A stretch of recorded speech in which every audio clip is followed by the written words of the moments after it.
आज का जो हमारा टॉपिक है वो टॉपिक है हमारा कंप्रेशन मेंबर। ठीक है, स्टील स्ट्रक्चर के अंदर हमने कनेक्शन को कंप्लीट कर लिया है, हमने टेंशन मेंबर को कंप्लीट कर लिया है। नेक्स्ट टॉपिक हमारा कंप्रेशन मेंबर है। ठीक है, तो आज हम स्टार्ट करते हैं कंप्रेशन मेंबर। ठीक है, तो सबसे पहले आपको यहाँ पे ये समझना है कि कंप्रेशन मेंबर आपका कहलाता क्या है। What is compression member? ठीक है, पढ़ा होगा आप लोगों ने जब आप बीटेक कर रहे होंगे उस टाइम पे। ठीक है, और प्रिपरेशन आप पहले से भी कर ही रहे होंगे ना, तो तब भी आपने सुना तो होगा ही ना कि कंप्रेशन मेंबर क्या कहलाता है। क्लियर? तो कंप्रेशन मेंबर क्या कहलाता है? देखो, कंप्रेशन मेंबर एज आप कॉलम बोल सकते हो। ठीक है, ये कॉलम आपका जो होता है वो आपका कंप्रेशन मेंबर कहलाता है। तो क्या बोलोगे आप? A structural member loaded axially in compression is generally called a compression member। जो हमारा स्ट्रक्चरल मेंबर होता है, क्या होता है? जो हमारा स्ट्रक्चरल मेंबर होता है और वो कैसे लोडेड होता है? एक्सियली आपका लोडेड होता है। क्या होता है? एक्सियली आपका लोडेड होता है। ऐसे मेंबर को, अच्छा एक्सियली लोडेड वो कौन सा? कंप्रेशन। ठीक है, तो उसको आप क्या बोलते हो? कंप्रेशन मेंबर बोलते हो। आप ये फिगर यहाँ पे देख पा रहे होगे, ये आपका क्या, देखो एक्सियली लोडेड, कौन सा फोर्स लग रहा है? कंप्रेशन फोर्स लग रहा है, तो ये आपका कंप्रेशन मेंबर कहलाएगा। ठीक है, अब देखो, vertical compression member in building are called columns, post, structures.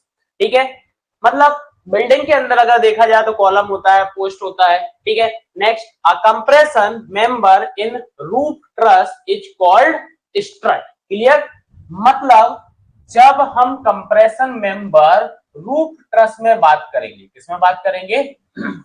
Roof truss में बात करेंगे, तो हम उसको क्या बोलेंगे? हम उसको स्ट्रट बोलेंगे। अच्छा, ये जो स्ट्रट आपका होता है ना, ये जो स्ट्रट आपका होता है, ये आपका कैसा मेंबर होता है? इंक्लाइंड मेंबर होता है। कैसा मेंबर होता है आपका? इंक्लाइंड मेंबर होता है। ठीक है, कॉलम तो आपको पता ही है। ठीक है, कॉलम आपका ये हो गया है। ठीक है, और अगर हम कंप्रेशन मेंबर को क्रेन के अंदर पड़े, जो क्रेन मशीन आपकी होती है ना, उसमें आप उसको क्या बोलते हो? बूम बोलते हो। क्या बोलते हो आप उसको? बूम बोलते हो। इसमें क्रेन में जब हम बात करते हैं, ठीक है, तो वो आपका क्या कहलाता है? बूम कहलाता है। ठीक है, columns which are short are subjected to crushing.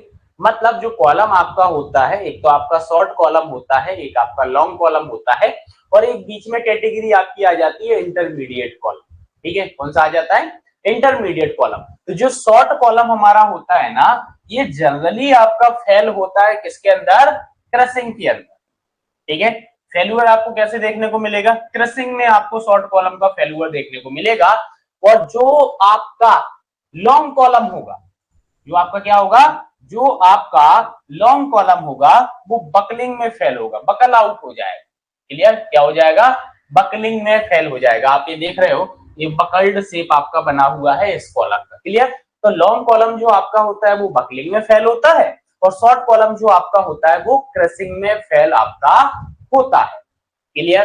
तो इंटरमीडिएट कॉलम जो आपका मैंने अभी बताया है, वो आपका क्रशिंग और बकलिंग दोनों में फेल हो सकता है। ठीक है, आया समझ में आपको यहाँ पे? अब देखो, ये जो शॉर्ट कॉलम है और लॉन्ग कॉलम है, आपने किस बेसिस पर डिफाइन यहाँ पे कर दिया कि ये मेरा शॉर्ट कॉलम है, ये मेरा लॉन्ग कॉलम है? क्लियर? तो आपको पता होगा कि स्लेंडरनेस रेशियो आपने एक टर्म सुनी होगी। ठीक है, सुनी है ना?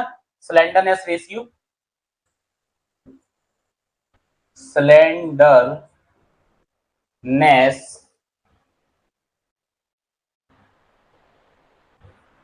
रेशियो, और इसको आप लेमडा से रिप्रेजेंट करते हो। किससे रिप्रेजेंट करते हो?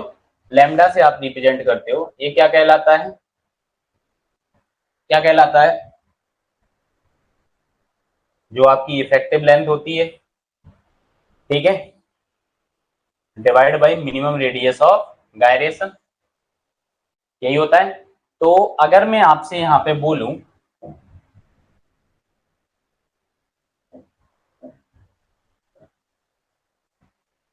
अगर मैं आपसे यहां पे बोलूं कि भाई जो हमारा लेमडा है,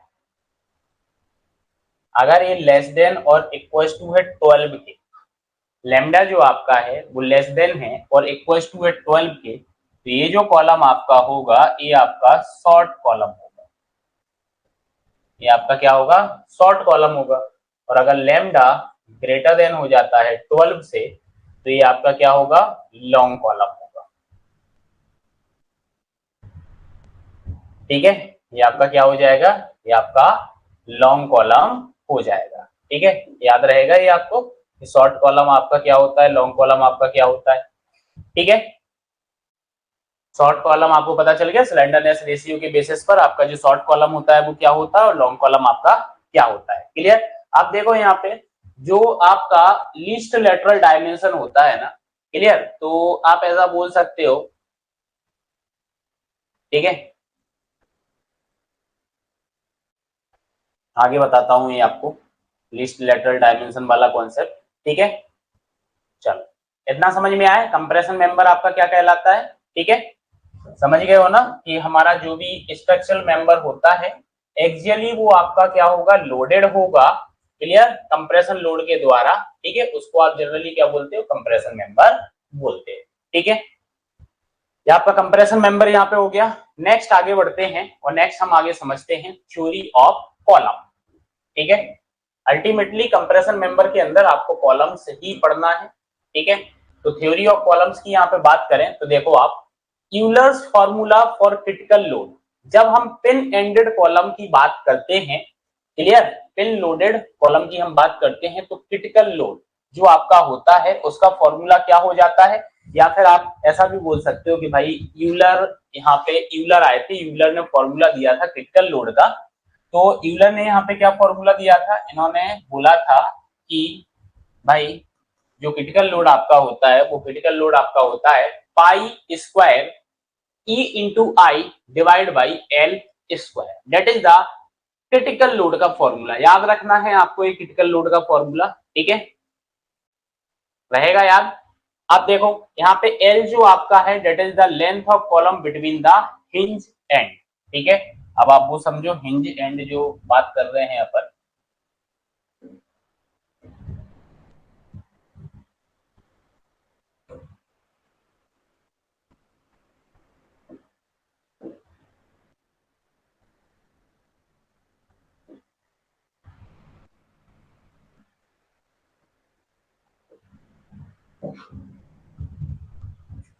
ठीक है, इनके बीच की जो डिस्टेंस आपको पेन एंडेड कनेक्शन आपने बना दिया, ये जो डिस्टेंस आप देख रहे हो ये आपकी एल है। ये क्या है, ये आपका एल है। ठीक है, ई आपका क्या है, मॉडुलस ऑफ इलास्टिसिटी है। आई क्या है, मूवमेंट ऑफ इनर्शिया है, कॉलम सेक्शन का मूवमेंट ऑफ इनर्शिया हो गया। क्लियर, इतना आया समझ में, ई हो गया, आई हो गया, एल हो गया, पाई तो आपको पता ही है। The column will becomes unserviceable if load are larger than PCR. मतलब अगर क्रिटिकल लोड से लोड ज्यादा हो जाता है तो आपका कॉलम अनसर्विसिएबल हो जाता है, कॉलम अपनी सर्विस नहीं देगा, फेल हो जाएगा और क्या। ठीक है, when the Euler equation it is assumed that stress is proportional to strain। Euler equation के अंदर एज्यूम करके क्या चले कि जो हमारी स्ट्रेस है वो प्रोपोर्शनल है स्ट्रेन के, तो हमारी जो क्रिटिकल स्ट्रेसेस हैं वो क्या हो जाएंगी, वो हो जाएंगी आपकी PCR upon A. Clear, equals to pi square E I upon A L square. Clear, A से आपने यहां पे कर दिया है, तो PCR upon A that is the stress, यही होता है फोर्स पर यूनिट एरिया, यही बोलते हो। ठीक है, तो ये आपका हो गया यहाँ पे। ठीक है, तो ये क्या हो जाएगा, pi square E I L upon R का square equals to pi square E upon lambda का square, that is the Euler stresses. इनको आप क्या बोलते हो, इनको आप बोलते हो यूलर स्ट्रेसेस। ये आपका क्या होता है,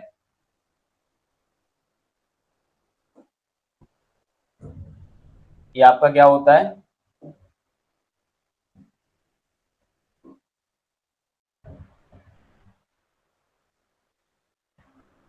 इसी को आप क्रिटिकल स्ट्रेसेस बोलते हो, इसी को आप यूलर स्ट्रेस भी बोलते हो। ये यूलर स्ट्रेस का अभी आगे यूज आपको पड़ेगा।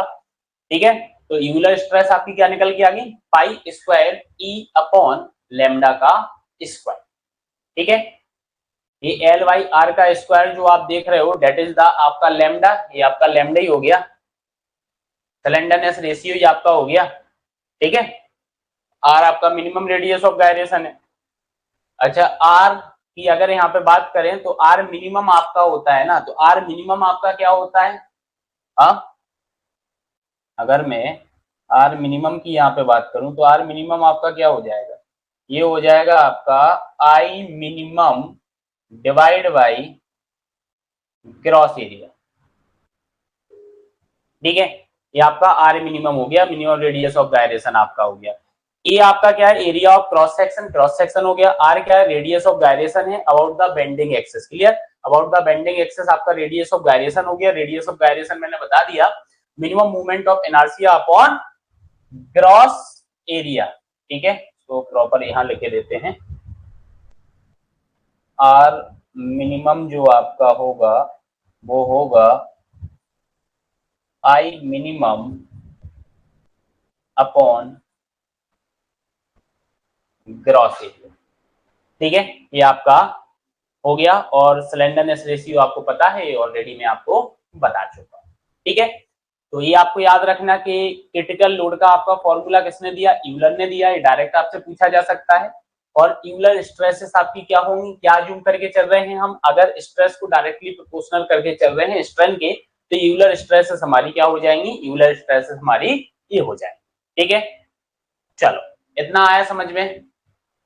हाँ, अब यहां पर हम क्या करते हैं, वेरियस एंड कंडीशंस यहां पे देखते हैं इस क्रिटिकल लोड के लिए। ठीक है, क्रिटिकल लोड के लिए वेरियस एंड कंडीशन हमारी क्या हो जाएंगी, तो देखो आप यहाँ पे ये डायरेक्टली आपसे पूछे जा सकते हैं। फॉर्मूला सॉम में आप ऑलरेडी पढ़ भी चुके होंगे, सर ने आपको बताया होगा। Column with length L and effective length small L. Clear, effective length यहाँ पे स्मॉल एल से मैं रिप्रेजेंट कर रहा हूँ, और जो कैपिटल एल आप देख रहे हो that is the length of unsupported. Unsupported end की जो लेंथ आपकी होती है वो आपकी एल होती है। क्लियर, जैसे केस नंबर आप 1 देख रहे हो यहाँ पे कि दोनों ही एंड जो आपके हैं वो हिंज है। दोनों ही एंड कैसे हैं, हिंज्ड एंड आपके हैं। तो इस केस में आपका जो पीसीआर होगा, क्रिटिकल लोड होगा, वो आपका पाई square E I upon L square हो जाएगा। ये कंडीशंस के अकॉर्डिंग आपको क्रिटिकल लोड का फॉर्मूला याद रखना है। ठीक है, कंडीशंस के अकॉर्डिंग आपको ये क्रिटिकल लोड का फॉर्मूला याद रखना है कि बोथ एंड आपके यहाँ पे कैसे हो रहे हैं, हिंज हो रहे हैं। नेक्स्ट अगर मैं बात करूं तो यहाँ पे केस नंबर 2 में देखोगे एक एंड को फिक्स रखा है और दूसरा एंड आपका क्या है, फ्री है। Clear, one and is fixed and another is free. उस केस में जो पीसीआर होगा आपका वो क्या होगा, पाई square E I upon 2l का स्क्वायर। क्या हो जाएगा, ठीक है। अब देखो केस नंबर 3, केस नंबर 3 में एक एंड फिक्स है और दूसरा एंड आपका क्या है, हिंज है। ठीक है, दूसरा एंड आपका क्या है, हिंज है। तो यहाँ पे क्या हो जाएगा, PCR equals to 2 pi square E I upon L square. ये याद रखना है, ये आपके एग्जाम में डायरेक्टली पूछ लिए जाते हैं। क्लियर, डायरेक्ट फॉर्मूला 4 ऑप्शंस आ जाएंगे, वो पूछ लिया जाएगा कि अगर एक एंड फिक्स है और दूसरा हिंज है तो क्रिटिकल लोड का फॉर्मूला जो है वो क्या हो जाएगा, तो याद रखना है आपको। ठीक है, नेक्स्ट आपका है कि दोनों ही एंड आपके क्या हो गए हैं, दोनों ही एंड आपके फिक्स हो गए हैं। तो उस केस में जो पीसीआर आपका होगा वो 4 पाई square E I upon L square होगा। क्लियर, क्या होगा, 4 पाई square E I upon L square होगा। तो ये चारों केसेस में आपका जो क्रिटिकल लोड का फॉर्मूला है वो आप याद रखोगे, क्योंकि डायरेक्टली एग्जाम में आपसे पूछा जाएगा। ठीक है, नेक्स्ट अपन यहाँ पे बात करते हैं strength of actually loaded column. Actually loaded column या फिर एक्चुअली लोडेड जो कंप्रेशन मेंबर हमारा होता है उसकी क्या स्ट्रेंथ होगी। ठीक है, तो जब हम कंप्रेशन मेंबर की बात करते हैं तो भाई मैक्सिमम लोड कितना परमिट हो सकता है। सबसे पहले तो याद आपको रखना है कि जब हम कंप्रेशन मेंबर की बात करते हैं तो यहाँ पर हमारा ग्रॉस एरिया इफेक्टिव होता है। टेंशन मेंबर के अंदर हमने समझा था कि हम जब भी टेंशन मेंबर की बात करेंगे तो हमारा नेट एरिया इफेक्टिव होता है। क्या होता है? नेट एरिया इफेक्टिव होता है। और in case of compression member हमारा ग्रॉस एरिया इफेक्टिव होता है। तो जब हम लोड कैरिंग कैपेसिटी की बात करते हैं या मैक्सिमम एक्सियल लोड की बात करते हैं कि भाई कॉलम कितना मैक्सिमम एक्सियल लोड ले सकता है, तो वो ले सकता है P equals to sigma AC into A. कितना ले सकता है? इतना लोड ले सकता है। अच्छा, यहाँ पर जो ए आपका रहेगा वो आपका ग्रॉस एरिया रहने वाला है। ठीक है, ये लिखा ना ए इफेक्टिव क्रॉस सेक्शनल एरिया, तो आप यहाँ पे याद रखना ये आपका ग्रॉस एरिया है। ठीक है, क्योंकि ग्रॉस एरिया यहाँ पे आपका इफेक्टिव होता है। पी आपका एक्सियल कंप्रेसिव लोड है। सिग्मा एसी जो है ये परमिसिबल स्ट्रेसेस है आपकी एक्सियल कंप्रेशन में। क्लियर? अब जैसे मैंने जब टेंशन मेंबर की बात की थी ना, तो मैंने बोला था इसकी डिजाइन आपकी स्ट्रेट फॉरवर्ड होती है, क्योंकि यहाँ पे बकलिंग का केस नहीं होता है, बकलिंग के चांसेस नहीं होते, इसलिए हम स्ट्रेसेस को डायरेक्ट ले लेते हैं 0.6 इंटू एफ बाई। लेकिन यहाँ पे बकलिंग होगी कॉलम के अंदर, क्योंकि कंप्रेसिव फोर्स आपका लग रहा है, बकलिंग यहाँ पे आएगी, और बकलिंग यहाँ पे आएगी, तो हम स्ट्रेसेस को डायरेक्ट नहीं ले सकते, हमें स्ट्रेसेस को कैलकुलेट करना पड़ेगा। ठीक है, क्यों? क्योंकि बकलिंग की वजह से एडिशनल बेंडिंग स्ट्रेसेस यहाँ पे डेवलप होंगी, जो अल्टीमेटली इस कॉलम की स्ट्रेंथ को रिड्यूस करेंगी। क्या करेंगी? रिड्यूस करेंगी। तो जब भी हम क्या करेंगे, डिजाइन ऑफ कॉलम की बात करेंगे, डिजाइन ऑफ कंप्रेशन मेंबर की बात करेंगे, हमें क्या करना पड़ेगा? हमें सबसे पहले परमिसिबल स्ट्रेस को डिजाइन करना पड़ेगा। क्या करना पड़ेगा? परमिसिबल स्ट्रेस को डिजाइन करना पड़ेगा। ठीक है, तो परमिसिबल स्ट्रेस को डिजाइन करना है, तो हम आते हैं कौन से आईएएस कोड पर? IAS Indian standard 800 1984।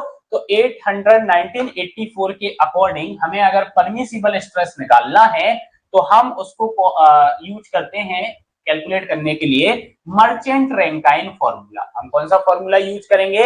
हम मर्चेंट रैंकाइन फॉर्मूला यूज करेंगे। ठीक है, देखो यहां लिखा है कि direct stresses on the cross sectional area of axially loaded compression member should not exceed 0.6 fy nor the permissible stress. Clear? तो calculate using Merchant Rankine formula permissible stress in axial compression. तो permissible stresses in axial compression आपकी क्या हो जाएंगी? ये हो जाएगा आपका sigma AC equals to 0.6 into F C C into F Y upon F की power n cc into F की power n by 1/n। Clear? Clear है? या अगर आपको प्रॉपर विजुअल नहीं हो रहा है तो बताओ, तो फिर मैं इसको लिखे देता हूं प्रॉपर तरीके से। हाँ, नहीं है विजुअल?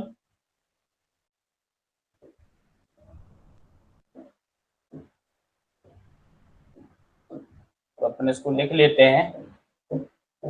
ठीक है, सिग्मा एसी जो आपका है वो है 0.6 into F Y into F C C. ठीक है,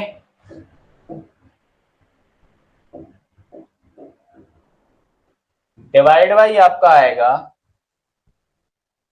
एफ सी सी की power n plus F Y की पावर n ब्रैकेट और इसकी होल पावर 1/n। ठीक है, अब आपको विजुअल होगा proper.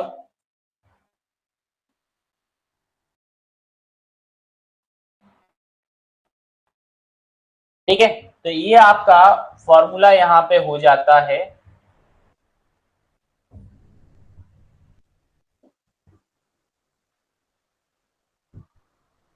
Permissible stress in axial compression का आपका फॉर्मूला हो जाता है। ये फॉर्मूला आपको सबसे पहले अप्लाई करना है, और इस फॉर्मूले को अप्लाई करके आप अपनी स्ट्रेसेस की कैलकुलेशन कर लोगे। क्या कर लोगे?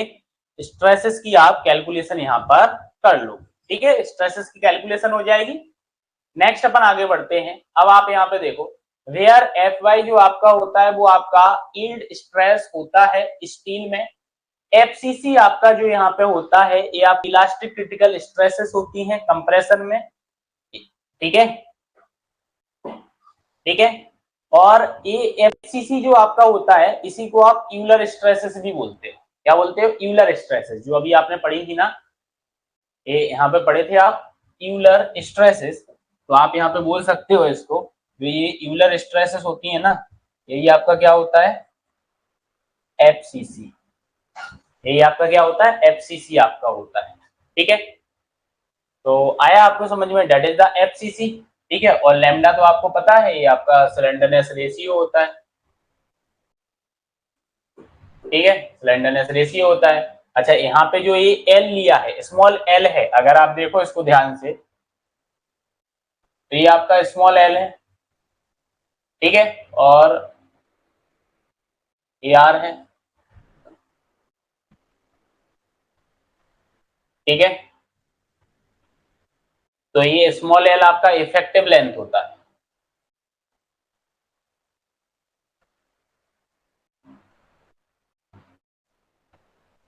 ठीक है। डबल कर रहा हूं थोड़ा सा, आई थिंक मेरे को ऐसा लग रहा है कि ये ब्लर हो रहा है, ठीक है।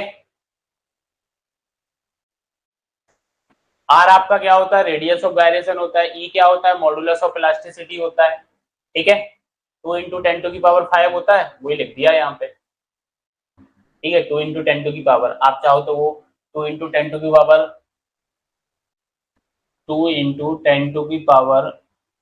MPa, ठीक है।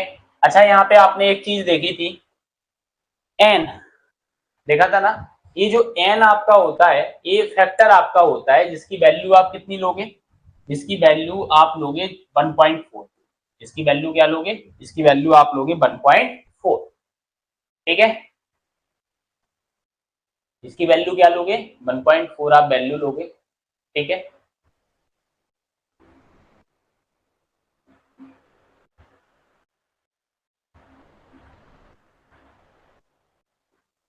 तो फॉर्मूला क्या हो जाएगा? हाँ, देखो,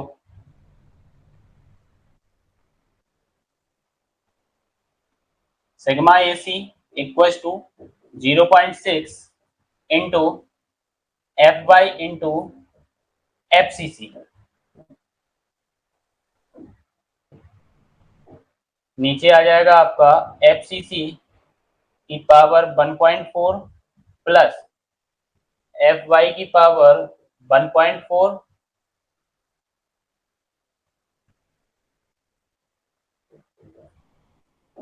1.4, ये आ जाएगा आपका फॉर्मूला जैसे ही आप एन की वैल्यू को यहाँ पे पुट करते हैं। तो अब एक चीज यहाँ पे समझना आप, ठीक है। एफसीसी की अगर मैं बात करूं तो एफसीसी की वैल्यू आपने देखी, एफसीसी की वैल्यू क्या होती है? हाँ, एफसीसी की वैल्यू आपकी क्या होती है? देखना यहाँ पे, समझना थोड़ा सा ध्यान से। अभी मैंने आपको बताया एफसीसी, एफसीसी आपका क्या होता है? Pi square E upon lambda square, यही देखा, ठीक है।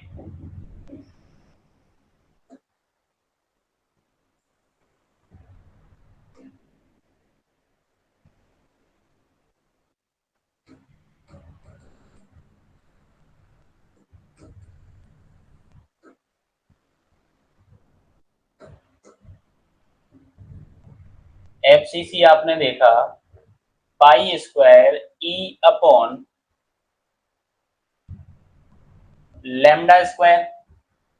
अब आप देखो यहाँ पे F C C equal to pi square into E upon L effective divide by R minimum का स्क्वायर, ऐसा लिख सकता हूं मैं? लिख सकता हूं? ऐसा इसलिए लिखा है अपन ने क्योंकि अपने को पता है कि भाई जो लैम्डा हमारा होता है वो L effective upon R minimum होता है, ठीक है, यही होता है, इसलिए अपन ने ये चीज यहाँ पे लिख दी है। अच्छा, ऐसा लिखने से एक और चीज आप समझो यहाँ पे कि जो हमारा आर मिनिमम होता है वो क्या होता है, वो होता है आई मिनिमम अपॉन एजी होता है। तो यहाँ पे कंक्लूजन में ये बोलना चाह रहा हूं, समझना है यहाँ पे, अगर आई मिनिमम की वैल्यू आपकी बढ़ती है, सपोज अगर मैं यहाँ पे बोलूं आई मिनिमम आपका जो है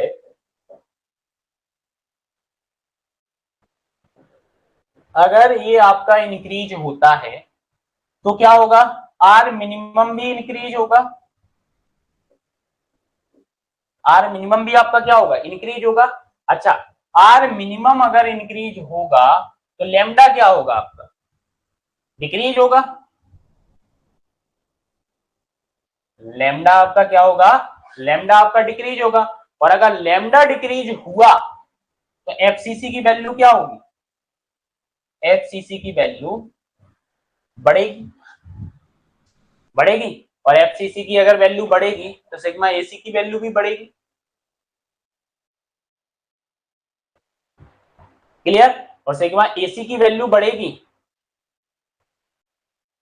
तो आपकी मैक्सिमम एक्सियल कंप्रेशन लोड जो आपका है या स्ट्रेंथ जो आपके कॉलम की है वो भी अल्टीमेटली क्या होगी, बढ़ेगी। तो याद रखना है आई मिनिमम आपको बढ़ा लेना है जिससे आर मिनिमम आपका ज्यादा आपको मिले, लेमडा की वैल्यू कम मिले जिससे एफसीसी आपको ज्यादा मिले।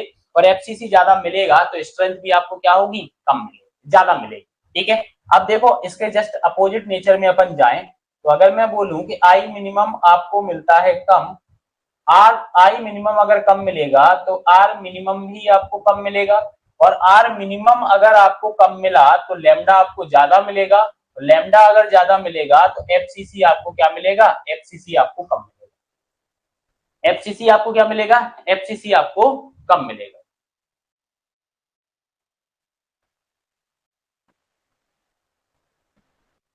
ठीक है। तो अपन कौन सी कंडीशन यहाँ पे रखना चाहेंगे, अपन इस कंडीशन को रखना चाहेंगे कि भाई ये कंडीशन अपने को मिले।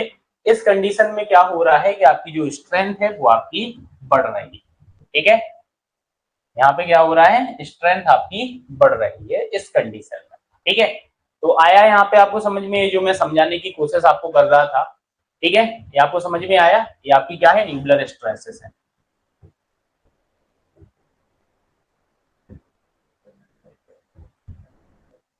ये आपकी क्या है, ये आपकी यूलर स्ट्रेस। क्लियर है। हाँ, मन में कोई डाउट हो कुछ भी हो तो पूछ लो आप।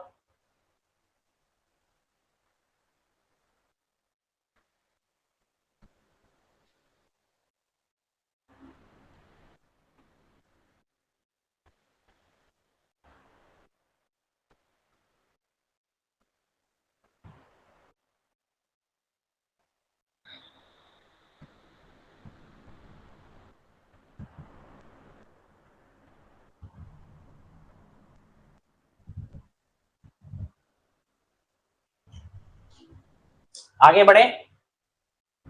तो नेक्स्ट आता है अपना यहाँ पे कि भाई हमारे कॉलम की जो इफेक्टिव लेंथ होती है वो क्या होती है। बहुत देर से अपन ये वर्ड सुन सुन के थक गए हैं कि भाई इफेक्टिव लेंथ ऑफ कॉलम हमारा क्या कहलाता है और अनसपोर्टेड लेंथ ऑफ कॉलम हमारा क्या कहलाता है। तो आप देखो यहाँ पे द इक्विवेलेंट और effective length is defined as the distance between two adjacent point of contraflexure on the column. ये पॉइंट ऑफ कॉन्ट्राफ्लक्चर क्या होता है, नहीं पता, आगे देखते हैं। The point of contraflexure is defined as the point on the column where there is change in the direction of the axis of the column।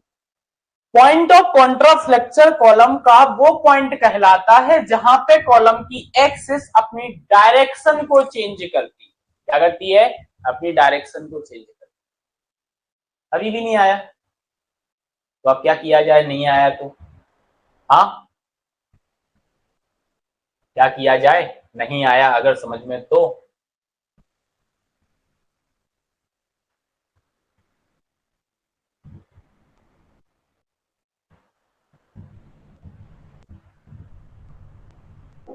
समझते क्या बोलने की कोशिश कर रहा हूं?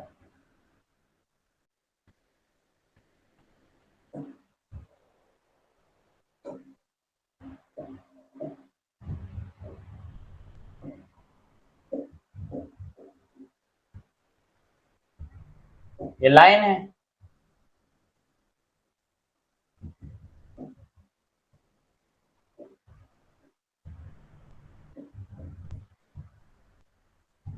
ये दोनों फिक्स एंड ले लिए मैंने।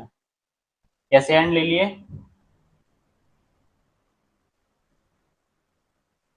फिक्स एंड ले लिए। हमारे कॉलम के दोनों एंड कैसे हैं? दोनों एंड फिक्स हैं। ठीक है, दोनों एंड फिक्स हैं तो ये हमारी एक्सेस ऑफ कॉलम होगी। अब अगर इसका मैं डिफ्लेक्टेड शेप बनाऊं तो डिफ्लेक्टेड शेप कुछ इस टाइप से इसका बनेगा। अच्छा नहीं बना,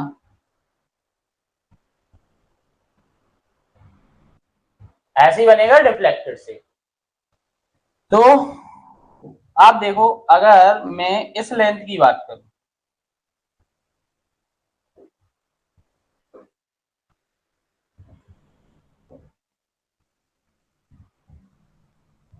अगर मैं इस लेंथ की बात करूं तो ये कहलाती है capital length, that is the unsupported length of column. ठीक है, ये क्या है? Unsupported length of column. अब देखो आप यहाँ पे, ये जो एक्सेस आपकी कॉलम की आ रही थी, ये यहाँ पे चेंज हो रही है और ये यहां से चेंज हो रही है। मतलब सीधा सीधा है कि पॉइंट ऑफ कॉन्ट्राफ्लेक्चर वो पॉइंट कहलाता है जहां पे आपका ये जो कर्व होता है ना, वो कर्व अपनी डायरेक्शन को चेंज करे। वो कर्व क्या करे? वो कर्व अपनी डायरेक्शन को चेंज करे। तो ये आपका हो जाएगा इफेक्टिव लेंथ। ये आपका क्या हो जाएगा? L effective. तो the length between the point of inflection, इनको पॉइंट ऑफ इन्फ्लेक्शन भी बोला जाता है या फिर पॉइंट ऑफ कॉन्ट्राफ्लेक्चर भी आप बोल सकते हो। ठीक है, तो इनके बीच की जो डिस्टेंस आपकी होती है, लेंथ जो आपकी होती है, वो आपकी इफेक्टिव लेंथ कहलाती है। क्लियर? तो effective length in compression member is a theoretical distance between the two point of inflection. ठीक है, टेबल नंबर 11 पेज नंबर 45। ठीक है, यहाँ पे अगर मैं बात करूं तो क्या बोलूंगा मैं? टेबल नंबर 11 पेज नंबर 45, इसमें IS कोड 800 2007 आपको इफेक्टिव लेंथ की क्या मिल जाएगी? टेबल बनी हुई मिल जाएगी।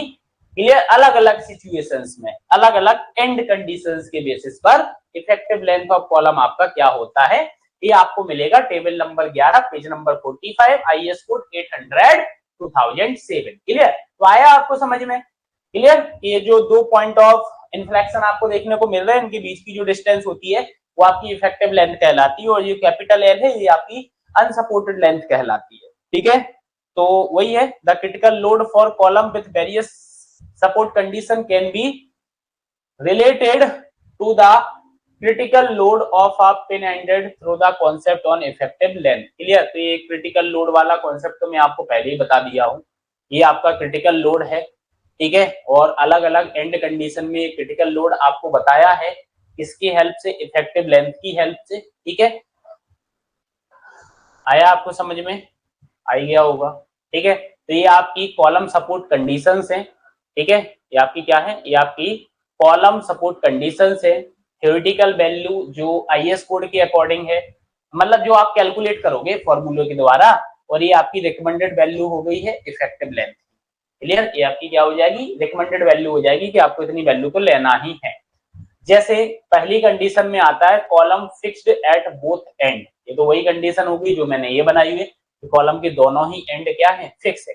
अगर कॉलम के दोनों ही एंड फिक्स होते हैं तो थ्योरेटिकली जो इफेक्टिव लेंथ होता है वो 0.5 L होता है, और रिकमेंडेड वैल्यू इसकी क्या है? 0.65 L आती है। क्लियर? हम इस पर बात करते हैं, हम रिकमेंडेड वैल्यू को लेते हैं। ठीक है, तो 0.65 L आपको लेना है। अच्छा, IS मतलब अगर एग्जाम की मैं बात करूं तो एग्जाम में भी पूछा जाता है एंड कंडीशन की बेसिस पे कि इफेक्टिव लेंथ आपकी कितनी होती है। ठीक है, तो याद रखना है कि अगर दोनों ही एंड आपके जो कॉलम के हैं, कॉलम के दोनों ही एंड जो आपके हैं अगर वो फिक्स हैं तो 0.65 एल आपकी होगी।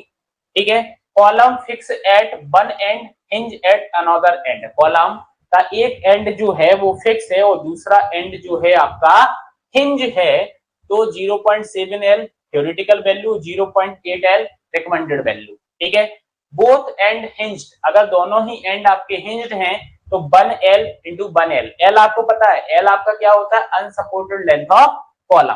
क्लियर, कैपिटल एल आपका क्या हो जाएगा, कैपिटल एल आपका हो जाएगा अनसपोर्टेड लेंथ ऑफ कॉलम। ठीक है, कंफ्यूज नहीं होना, कैपिटल एल आपका क्या होगा,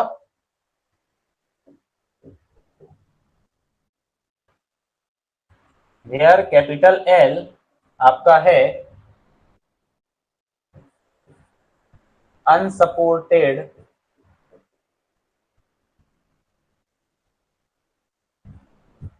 length of column.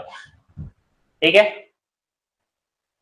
Both and hinge हो गया है, fix eight one and and free at another and, एक एंड फिक्स है दूसरा एंड आपका फ्री है, तो ये 2L और ये रिकमेंडेड वैल्यू भी आपकी क्या रहेगी, 2L ही रहेगी।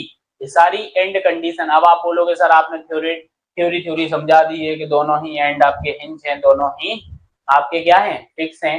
क्लियर, तो अपन एक एक करके समझते हैं। जैसे पहली कंडीशन मैंने बोली बोथ एंड फिक्स्ड, यही बोला था मैंने, बोथ एंड फिक्स्ड। तो बोथ एंड फिक्स्ड आप देखो यहाँ पे,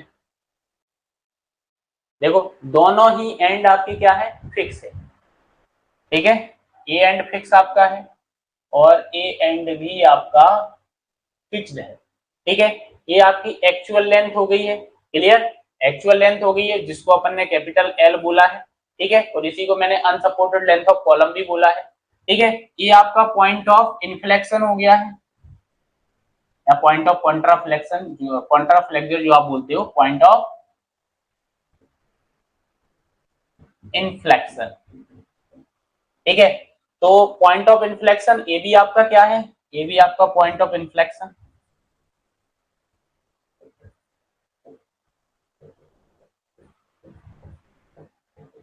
अच्छा, ये पॉइंट ऑफ इन्फ्लेक्शन आपको मिलता कहां है, वेयर कर्व चेंज से, वेयर कर्व चेंज से। ठीक है, तो इसके बीच की जो लेंथ होती है वो होती है इफेक्टिव लेंथ। तो बोथ एंड फिक्स, तो इसमें जो के की वैल्यू आपकी होती है 0.5 होती है। क्लियर, मतलब एक्चुअल में जो इफेक्टिव लेंथ का आपका फॉर्मूला बनता है ना, इफेक्टिव लेंथ जो आपका होता है ना वो क्या होता है, के इंटू कैपिटल एन, के आपका बनता है। तो जो कांस्टेंट आपका होता है, तो इस कंडीशन में जो कांस्टेंट की आपकी वैल्यू होती है वो कांस्टेंट आपका कितना हो जाता है, वो कांस्टेंट आपका 0.5 हो जाता है। तो 0.5 into L A. Clear, confuse नहीं होना है, यहाँ पे एल ए जो लिखा हुआ है मैं यहाँ पे मेंशन करे दे रहा हूँ, यहाँ मेंशन भी किया हुआ है मैंने। ठीक है, कि जहां पे भी आपको ये क्या मिले, एल ए मिले, वो आपका कैपिटल एल है, क्योंकि आगे आपने जो पढ़ा है वो कैपिटल एल में पढ़ा है। तो कंफ्यूज नहीं आपको होना है, ये चीज आपको याद रखना है कि एल ए जो आपका है वो कैपिटल एल है। ठीक है, तो इफेक्टिव लेंथ 0.5 एल ए आपका हो जाएगा। ठीक है, दूसरी कंडीशन आप यहाँ पे देखो, वन एंड पिंड joint and one and fixed joint. Clear, ये आपका फिक्स्ड हो गया है। ठीक है, ये आपका क्या हो गया है, ये आपका फिक्स्ड हो गया है, ये आपका क्या हो गया है, पिन ज्वाइंट हो गया है। ठीक है, तो इस केस में आपका जो डिफ्लेक्टेड शेप बनेगा वो डिफ्लेक्टेड शेप कुछ इस टाइप से बनेगा, के की वैल्यू 0.7 होगी और 0.7 इंटू एल आपका हो जाएगा। ठीक है, अगली कंडीशन, बोथ एंड पिंड ज्वाइंट, मतलब पिंड मतलब हिंज होना। ठीक है, तो हिंज के केस में के आपका वन हो जाता है तो वन एल आपका हो जाएगा। ठीक है, क्या हो जाएगा, वन एल आपका हो जाएगा। ठीक है, और ये तो आपको पता है ही, ये आपकी अनसपोर्टेड लेंथ ऑफ कॉलम आपकी कहलाती है। ठीक है, ये भी आप यहाँ पे भी मार्क कर लो।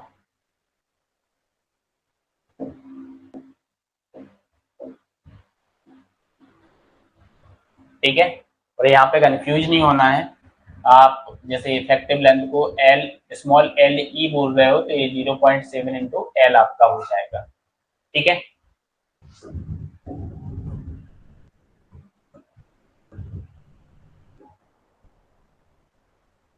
0.7 एल आपका हो जाएगा। और यहाँ पे भी आप ये लिख लो स्मॉल एल इफेक्टिव, ये आपका 0.5 इंटू कैपिटल एल।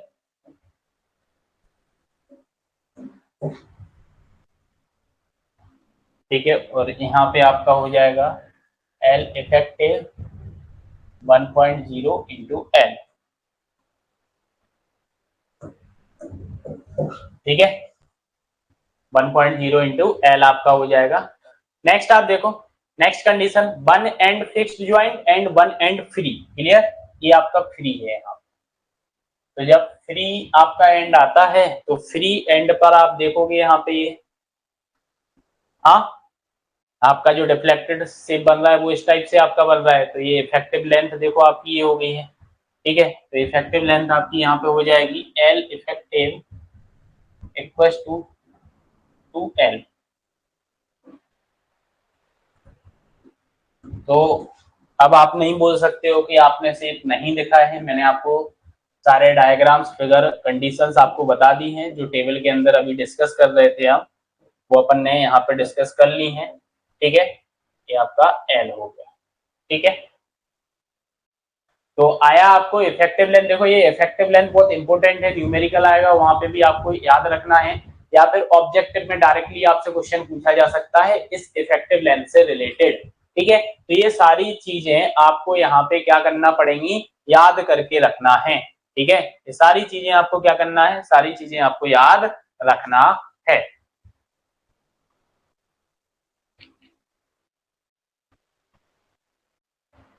यहां तक क्लियर है?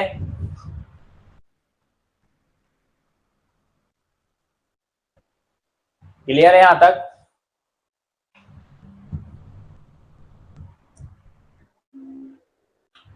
इफेक्टिव लेंथ आपको क्लियर है? ये इफेक्टिव लेंथ आपको सारा मैंने समझा दिया है यहाँ पे। ठीक है, ये कंप्लीट टेबल आपकी इफेक्टिव लेंथ की यहाँ पे बनी हुई है। ठीक है, तो ये चीजें आपको याद रखना है क्योंकि ये एग्जाम में आपको डायरेक्टली पूछी जाएंगी।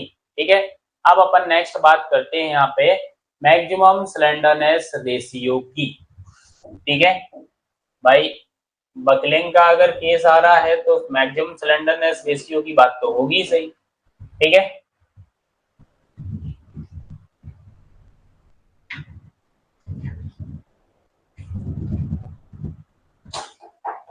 स्लेंडरनेस रेशियो की अगर मैं बात करूं तो स्लेंडरनेस रेशियो आपका कहलाता क्या है?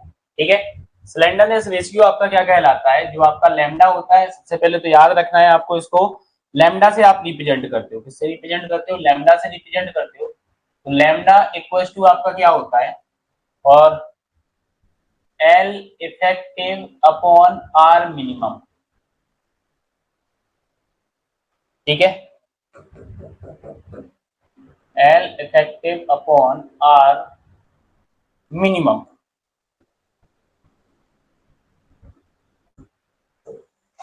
ठीक, L effective upon R minimum आपका होता है।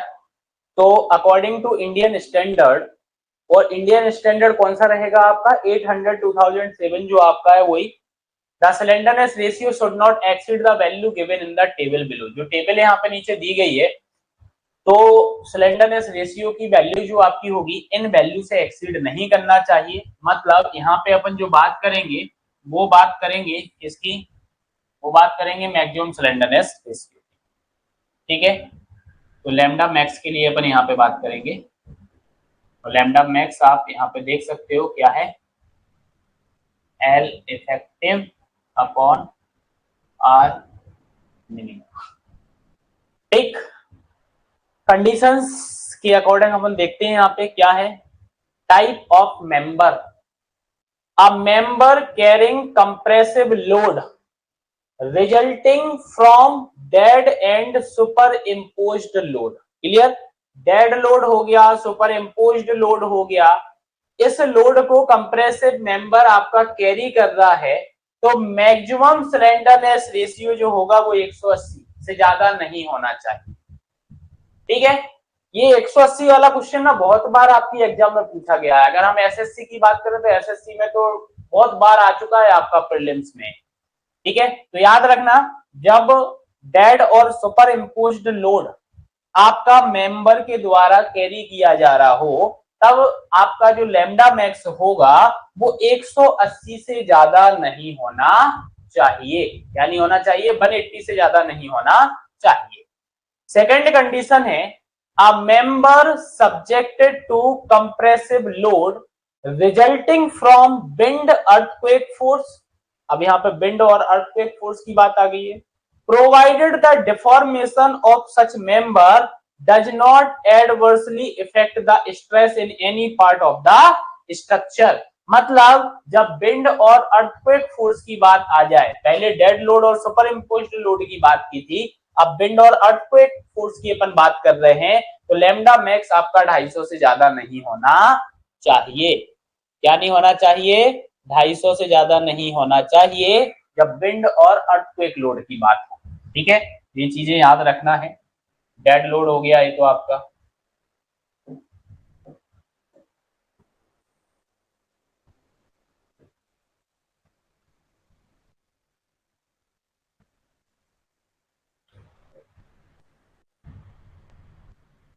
और यहाँ पे अपन ने विंड और अर्थक्वेक फोर्स की बात कर ली है। किसकी बात कर ली? विंड और अर्थक्वेक फोर्स की अपन ने बात कर ली है। ठीक है, आया समझ में? हम्म, याद रहेगा ना?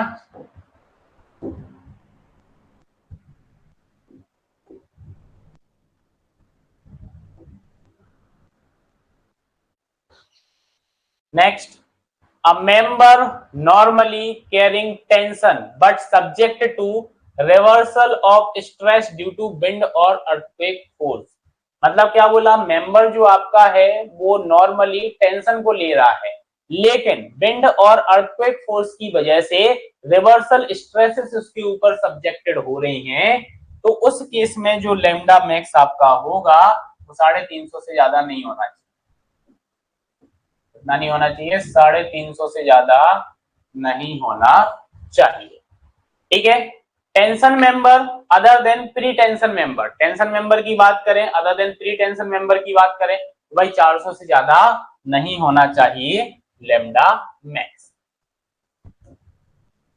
क्या नहीं होना चाहिए? 400 से ज्यादा नहीं होना चाहिए। ठीक है, आया इतना समझ में?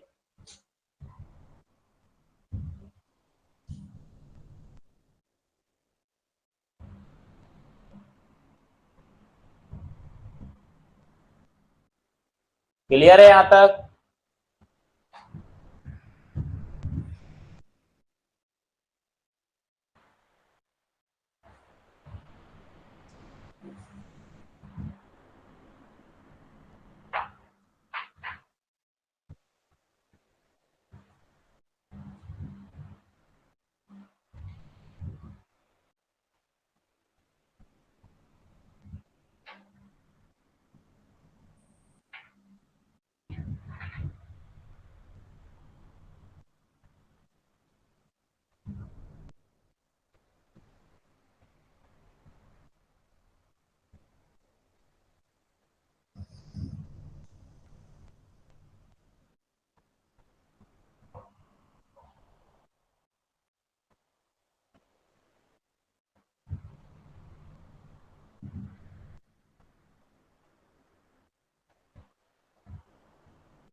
ठीक है, एक दो क्वेश्चन है कि किस टाइप के क्वेश्चन आपसे यहाँ पे पूछे जाते हैं, वो अपन थोड़ा सा समझ लेते हैं।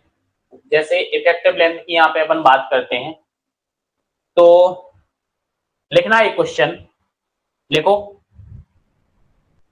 To get the effective length, to get the effective length, to get the effective length of a prismatic steel compression member, to get the effective length of a prismatic steel compression member, length of prismatic steel compression member of length capital L, of length capital L, fully restrained at both the end, fully restrained at both the end, comma, L is usually multiplied by the factor, usually multiply by what factor, multiplied by what factor।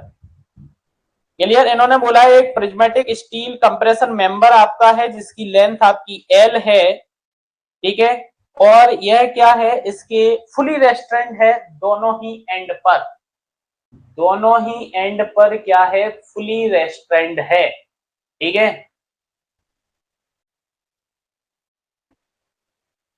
तो कितने factor से multiply करोगे, हाँ, कितने factor से multiply करोगे।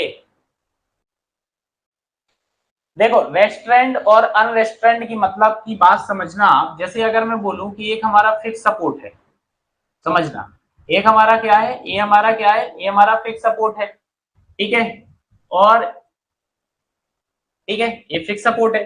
तो fix support की अगर मैं बात करूं तो हॉरिजॉन्टल हो गया, हो गया, वर्टिकल हो गया और रोटेशन हो गया।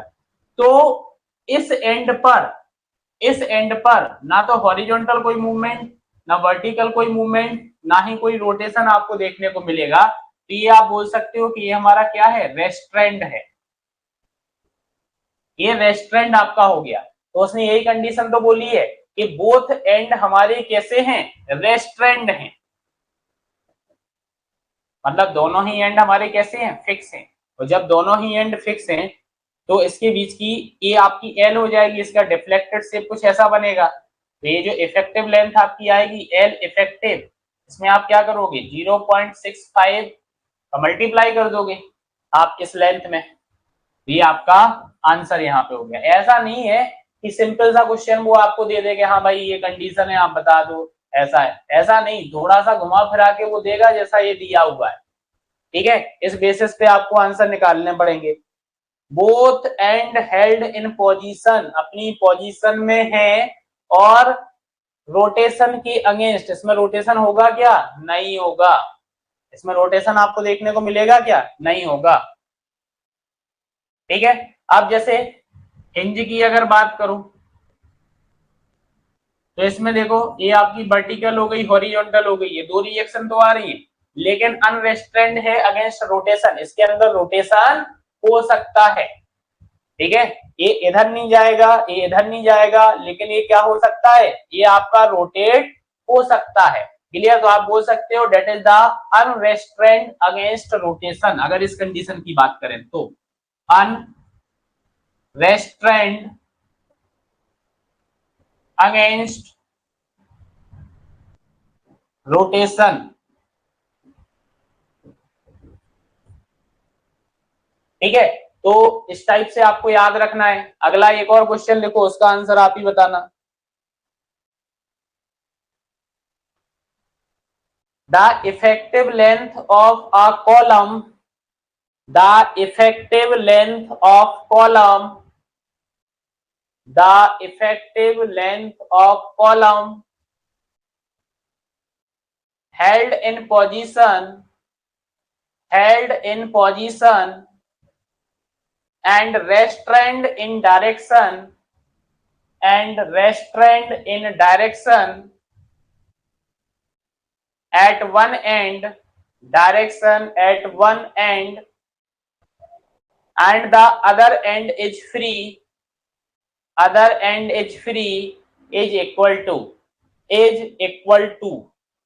देखो ये क्वेश्चन आपको डायरेक्टली इंडिकेट उसने कर दिया, एक एंड रेस्ट्रेंट है तो रोटेशन नहीं हो रहा है, एक एंड पे, एक एंड पर रोटेशन नहीं हो रहा है, मतलब एक एंड उसने क्या दे दिया आपको, फिक्स दे दिया है, और दूसरा एंड दे दिया है फ्री। और इस केस में आपका जो शेप बनता है ये, तो यहाँ पर आपका जो इफेक्टिव लेंथ आ जाएगा वो इफेक्टिव लेंथ आपका क्या आएगा 2L, यही आएगा इस केस में। इस केस में आपका 2L आएगा। ठीक है, तो ये आपका आंसर हो जाएगा इस क्वेश्चन का।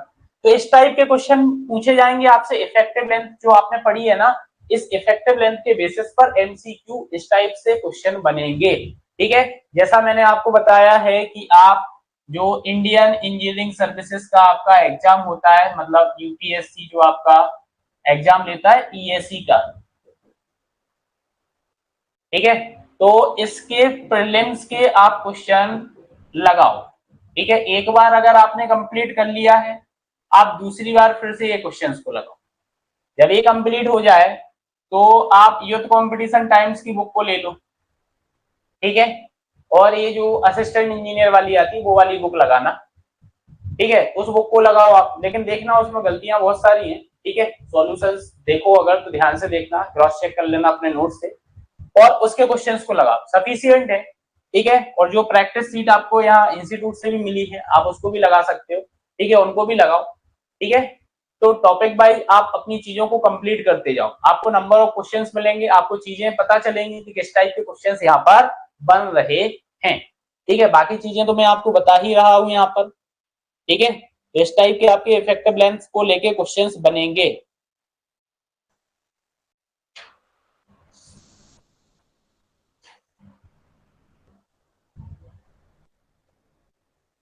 ठीक है, जैसे अगला क्वेश्चन देखो आप, एक और देखो, as per IS 800, as per IS 800, as per IS 800, as per IS 800,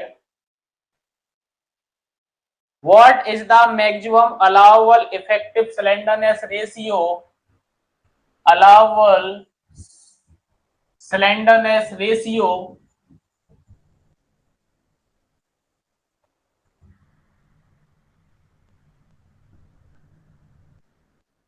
slenderness ratio for structural steel, for structural steel that is always under tension, that is always under tension, कितना होता है? अभी पढ़ा है मैंने आपको, अभी ये मत बोलना कि मेरे को नहीं पता, अभी पढ़ा है, अभी आपको बताना है। और ये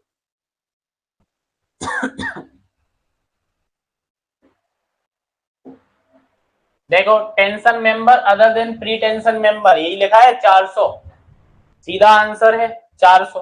अच्छा, इसमें आप चाहो तो एक कंडीशन और जोड़ सकते हो, कंप्रेशन फ्लेंज ऑफ बीम। जब अपन बीम पढ़ेंगे तब तो मैं आपको बता ही दूंगा ये, लेकिन आप पहले से अगर यहीं पे पढ़ना है तो आप बोल सकते हो compression flange of beam, compression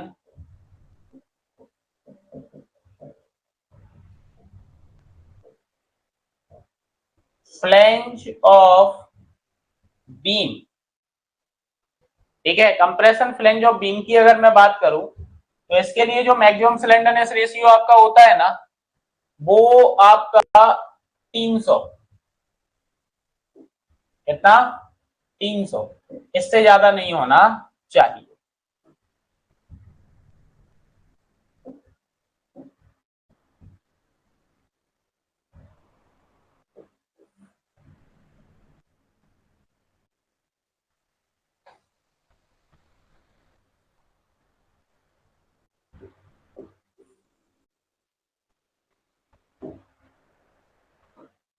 ठीक है, तो ये भी याद रख लेना।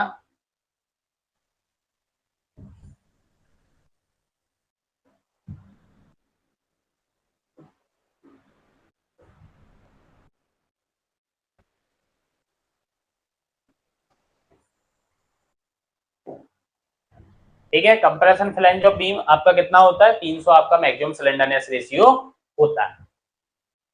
ठीक है, तो इसके आगे का जो है डिजाइन ऑफ कंप्रेशन मेंबर, ठीक है, तो वो अपन नेक्स्ट लेक्चर में पढ़ेंगे, नेक्स्ट क्लास के अंदर पढ़ेंगे। अगर इसमें कोई डाउट है तो आप ग्रुप पर या फिर कमेंट के थ्रू, जैसे आपकी इच्छा, कॉल करके पूछ लो। ठीक है, लेकिन मैं वही बात बोल रहा हूँ, क्वेश्चन की प्रैक्टिस आप करते जाइए, जो भी डाउट आ रहा है आप हैंड टू हैंड क्लियर करते जाओ। ठीक है, आप ये मत करो कि हमारा पेपर इतने टाइम बाद है, हमारे पास 5 से 6 महीने हैं, हम क्वेश्चन बाद में लगाएंगे, ऐसा नहीं है, साथ साथ में आप फिनिश करते जाओ। ठीक है, चलो तो मिलते हैं नेक्स्ट लेक्चर में। ठीक है, उसमें पढ़ेंगे अपन design of compression member. Thank you.